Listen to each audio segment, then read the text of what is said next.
प्रश्न नंबर 3 अ निम्नलिखित प्रश्नों के उत्तर एक एक वाक्य में लिखिए। 4 प्रश्न काव्यवंश है। पहलू है कवि ईश्वर से बख्शने के लिए क्यों कहते हैं। उत्तर है कवि ईश्वर से अपने गुनाहों को बख्शने के लिए कहते हैं। ईश्वर से हमें क्या क्या मिलता है। तो उत्तर है ईश्वर से हमें ये शरीर और ये प्राण मिले हैं। तीसरा है कवि ईश्वर के सामने कैसे खड़े हैं। उत्तर है कवि ईश्वर के सामने अपना सिर झुकाकर खड़े हैं। चौथा है ईश्वर हर आफत को क्यों टाल सकता है। उत्तर है ईश्वर हर आफत को टाल सकता है क्योंकि वह सबसे बड़ी ताकत वाला यानी सर्वशक्तिमान है। તમને આવા પ્રકારના વિડીયો જોઈએ તો ડિસ્ક્રિપ્શનમાં લિંક આપેલી છે ગણિત એસાઇનમેન્ટની અને હિન્દી એસાઇનમેન્ટથી, ત્યાંથી તમે જોઈ શકો છો। ચેનલ પર નવા છો તો ચેનલને સબસ્ક્રાઈબ કરી લેવાનું, કેમ કે આવા રીતના વિડીયો તમને મળતા રહેશે। કાવ્ય ફોરમાં જોઈએ। પહેલું છે કવિ ने प्रातःकाल को नया क्यों कहा है। कवि ने प्रातःकाल को नया क्यों कहा है। उत्तर है कवि प्रातःकाल को नया कहा है क्योंकि वह स्वतंत्रता का प्रभात है यानी आज़ादी की सुबह है, इसके लिए। दूसरा है कवि ने धरती के सपूतों का किस लिए आह्वान किया है। उत्तर है कवि ने देश का नव निर्माण करने के लिए धरती के सपूतों का आह्वान किया है। तीसरा प्रश्न है नूतन मंगलमय ध्वनि से किसे गुंजित करना है। उत्तर है नूतन मंगलमय ध्वनि से जगत रूपी उद्यान को गुंजित करना है। चौथा है कवि ने किसे शुभ संपत्ति कहा है। शुभ संपत्ति कहा है। उत्तर कवि ने सरस्वती के पावन मंदिर को शुभ संपत्ति कहा है। 8वां है काव्य 8 में देखते हैं राहुल ने माँ से क्या आग्रह किया। उत्तर है राहुल ने माँ से एक कहानी सुनाने का आग्रह किया। दूसरा है आखेटक ने राहुल के पिताजी से क्या मांगा। उत्तर है आखेटक ने राहुल के पिताजी से अपना शिकार मांगा। तीसरा है राहुल के पिताजी कहाँ भ्रमण करते थे, कब। उत्तर है राहुल के पिताजी बड़े सवेरे बगीचे में भ्रमण करते थे। प्रश्न नंबर 3 देखते हैं। 3 का ब सही वाक्यांश चुनकर वाक्य फिर से लिखिए। पहला है ईश्वर हमारे गुनाहों को माफ़ कर देता है क्योंकि खाली जगह। ए वह हमारा मालिक है। बी हमारे गुनाहों को वह अपने गुनाह मान लेता है। क वह बड़ा मेहरबान यानी दयालु है, तो इसका उत्तर आएगा क। दूसरा है हम ईश्वर के सामने सिर झुकाकर खड़े हैं क्योंकि खाली जगह। अ हमें ऐसा करना सिखाया गया है। ब वह सर्वशक्तिमान है।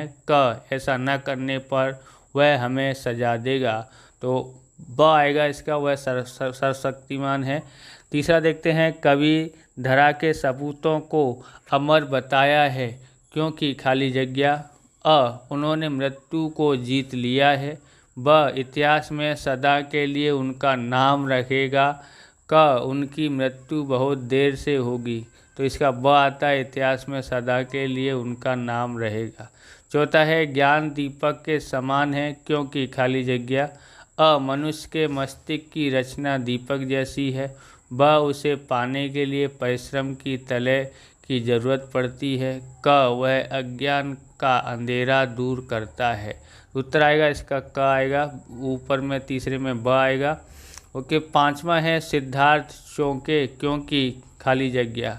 अ उनके पाँव के पास एक बाज आकर गिरा। ब उन्होंने दूर किसी के चीखने की आवाज़ सुनी। क ऊपर से एक घायल हंस नीचे गिरा, तो क आंसर आएगा ऊपर से एक घायल हंस नीचे गिरा। छठा है घायल पक्षी पर अधिकार का विवाद तब सबने सुना और जाना जब खाली जगह वह न्यायालय में पहुंच गया। ब वहां सिद्धार्थ और आखेटक विवाद करने लगे। क वहां बहुत से लोग इकट्ठे हो गए, तो इसका आंसर आएगा अ वहां न्यायालय में पहुंच गया। प्रश्न नंबर 3 का क देखते हैं। निम्नलिखित प्रश्नों के 2-3 वाक्यों में उत्तर लिखो। 2 प्रश्न 4 नंबर में आएंगे। काव्य 1 में देखते हैं, आप भगवान से क्या प्रार्थना करते हैं? उत्तर, हम भगवान से ये प्रार्थना करते हैं कि वे लोगों पर अपनी कृपा दृष्टि बनाए रखें। लोग किस हालत में हैं इसकी वे हमेशा खबर लेते रहें। दूसरा है, कवि ने किसे मालिक कहा है, क्यों? उत्तर है, कवि ने ईश्वर को मालिक कहा है क्योंकि यह धरती और आकाश उसी के हैं, उसी ने यह सारी दुनिया बनाई है। तीसरा है, भिन्न भिन्न धर्म के लोग प्रार्थना करने के लिए कहाँ कहाँ जाते हैं? उत्तर है, भिन्न भिन्न धर्म के लोग अपने अपने पूजा स्थानों में प्रार्थना करने के लिए जाते हैं। हिंदू मंदिर में, मुसलमान मस्जिद में, ईसाई चर्च में, सिख गुरुद्वार में और पारसी अग्यारी में प्रार्थना करने के लिए जाते हैं। काव्य 4 देखते हैं। पहला है, हमारी राष्ट्रीय संपत्ति कौन कौन सी है? उत्तर है, हमारी राष्ट्रीय संपत्ति रेलगाड़ियाँ, रेलवे स्टेशन, राष्ट्रीय राजमार्ग, नदियाँ, अभयारण्य, पुरातत्व संबंधी संपत्ति आदि हमारी राष्ट्रीय संपत्ति है।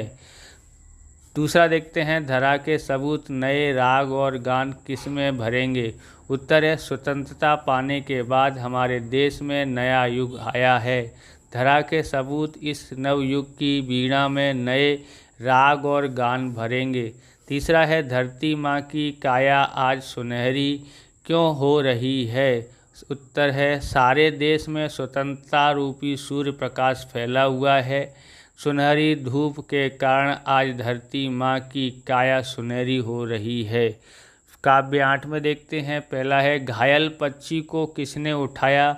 उठाने पर हंस को कैसा लगा? उत्तर, घायल पंछी को राहुल के पिता ने उठाया। उनका स्पर्श पाकर पक्षी को लगा जैसे उसने नया जन्म पाया हो। दूसरा है, आखेटक किस बात के लिए अड़ गया? उत्तर है, आखेटक इस बात के लिए अड़ गया कि उसने पक्षी का शिकार किया है, उसका शिकार उससे मिलना चाहिए।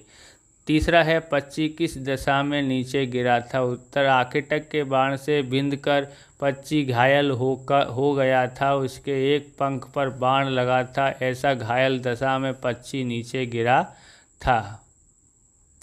प्रश्न नंबर 3 का ड देखते हैं। निम्नलिखित प्रश्नों के उत्तर सविस्तार लिखो। एक प्रश्न लिखना है, 4 नंबर का आएगा। काव्य 1 में देखते हैं, कवि खुदा से क्या कहना चाहता है? उत्तर, कवि खुदा से यह कहना चाहते हैं कि वह सर्वशक्तिमान और दयालु है। हम सभी लोग ईश्वर के सामने सिर झुकाकर खड़े हैं। वह सब पर अपनी कृपा दृष्टि बनाए रखे और लोगों पर आई हुई विपत्तियों को दूर करता रहे। दूसरा है, तू अपनी नज़र हम पर रखना, ऐसा कवि क्यों कहते हैं? उत्तर, ईश्वर की इच्छा से ही दुनिया में हमारा जन्म हुआ है। उसी की कृपा से हमें यह शक्ति, शरीर और ये प्राण मिले हैं।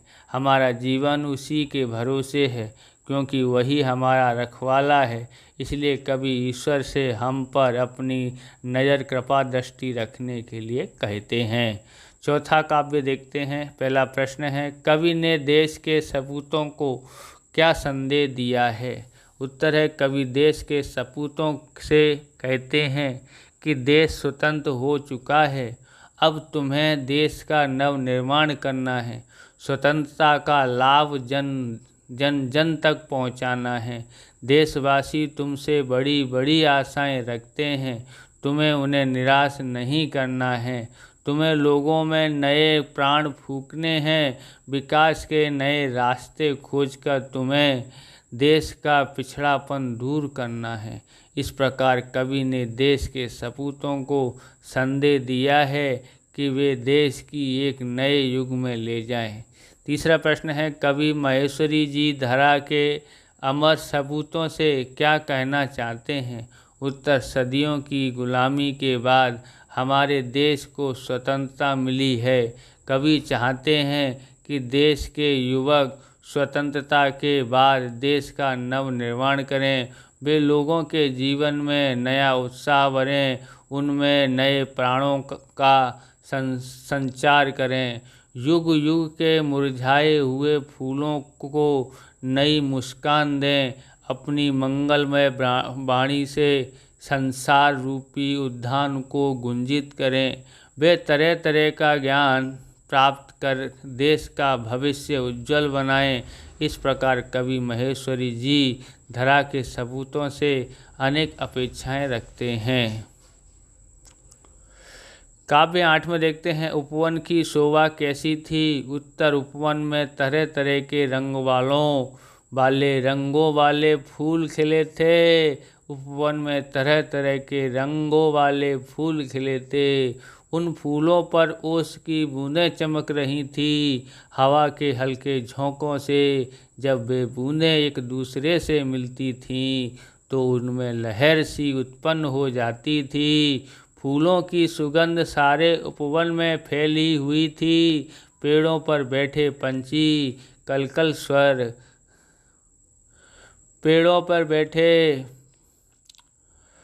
फूलों की सुगंध सारे उपवन में फैली हुई थी। पेड़ों पर बैठे पंछी कलकल स्वर में गा रहे थे। तब इस प्रकार सुबह के समय उपवन की शोभा अत्यंत मनोहर थी। माँ से कहानी सुनकर पुत्र ने क्या निर्णय सुनाया। उत्तर, पुत्र छोटा था पर बुद्धिमान था। माँ से कहानी सुनकर उसे पक्षी के प्रति सहानुभूति उत्पन्न हुई। उसने कहा कि यदि कोई किसी निर्दोष को मारे तो दूसरा उसे क्यों न बचाए। न्याय में दया की भावना होनी चाहिए। इसलिए रक्षक बचाने वाला हमेशा भक्षक मारने वाले से बड़ा होता है। प्रश्न नंबर 3 का ई, निम्नलिखित काव्य पंक्ति पूर्ण कीजिए। एक काव्य पंक्ति, तेरी है जमीन खाली जगह बख्शिश कर। तो तेरी है जमीन तेरा आसमान, तू बड़ा मेहरबान तू बख्शिश कर। दूसरा है, तेरी मर्जी से खाली जगह ओ जो पाए। तो यहाँ पर है, तेरी मर्जी से ए मालिक हम इस दुनिया में आए हैं। तेरी रहमत से हम सबने ये जिस्म और जान पाए हैं। तीसरा है, तू चाहे तो खाली जगह आफत टाले। तो इसमें लिखना है, तू चाहे तो हमें रखे, तू चाहे तो हमें मारे। तेरे आगे झुका के सर खड़े हैं आज हम सारे। ओ सबसे बड़ी ताकत वाले, तू चाहे तो हर आफत टाले। इस प्रकार से ये वीडियो पूरा होता है। अब मिलते हैं हम नेक्स्ट वीडियो में। जय हिंद, जय भारत, वंदे मातरम।